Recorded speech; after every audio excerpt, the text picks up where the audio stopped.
আমাকে অনেকেই মেসেজ করেছে অন্নপূর্ণা ভান্ডারের নাকি ভেরিফিকেশনের জন্য হোয়াটসঅ্যাপে একটা লিঙ্ক আসছে বা একটা মেসেজ আসছে, আর ওই মেসেজে বলতে চাইছে যে আপনি ওই লিঙ্কটা ওপেন করুন এবং ওপেন করে আপনার ডকুমেন্টস ভেরিফিকেশন করুন।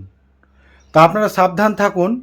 এরকম কোনো অর্ডার এখনও হয়নি যে আপনার হোয়াটসঅ্যাপে কোনো লিঙ্ক আসবে আর ওই লিঙ্কে ঢুকে আপনি আপনার ডকুমেন্টস ভেরিফিকেশন করবেন। মানে আপনার যে সমস্ত ডকুমেন্টস ওনারা চাইবেন সে সমস্ত ডকুমেন্টস আপনি স্ক্যান করে আপলোড করে পাঠাবেন। এই ভুল আপনি ভুলেও করবেন না, কারণ এই ভুল করলে আপনার অ্যাকাউন্ট সেকেন্ডের মধ্যে খালি হয়ে যেতে পারে।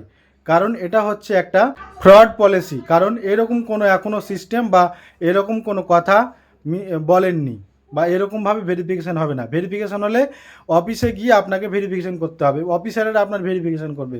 এরকম কোনো হোয়াটসঅ্যাপে লিঙ্ক দিয়ে কোনো ভেরিফিকেশান হবে না। তো অবশ্যই আপনারা সচেতন থাকুন, এরকমভাবে কোনো ভেরিফিকেশান করবেন না। আর অবশ্যই ভিডিওটি শেয়ার করুন যেন সকলে জানতে পারে, আর এই ভুল যেন কেউ না করেন।